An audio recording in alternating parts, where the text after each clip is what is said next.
Let's have some more now on the crisis in Ukraine. This afternoon, United States and Europe have announced sanctions for at least 20 officials in Russia and the Ukraine in response to Crimea's controversial referendum on independence. Well, with me now is Nina Schick, policy analyst from the think tank Open Europe. Nina, thank you very much indeed for coming in to talk to us. First of all, what difference do you think these sanctions will make? Well, these sanctions are still largely symbolic. What we're talking about here are targeted sanctions on individuals.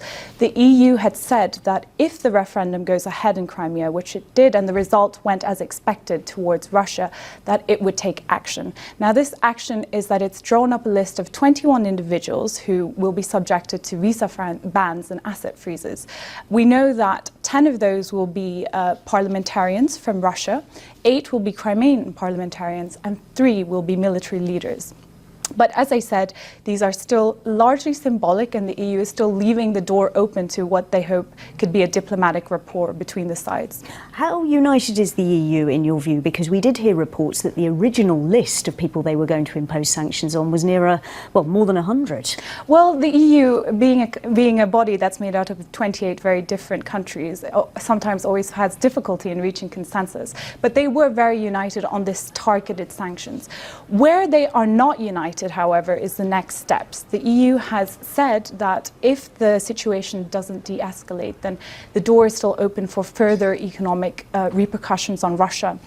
Now, what that could mean is embargoes on Russian oil exports, but that will be difficult for the EU because some countries in the EU, of course, are much more dependent than others on Russian exports. So it would hurt the EU economy just as much as it would hurt the Russian economy. But what's your view? Are these measures going to be enough to reverse the Russian takeover of Ukraine? Well, it very much depends, I think, on what Russia does next. So if Russia stays within Crimea and Crimea becomes a de facto Russian state, then I think the EU would be happy, well, not happy, but the EU would accept that.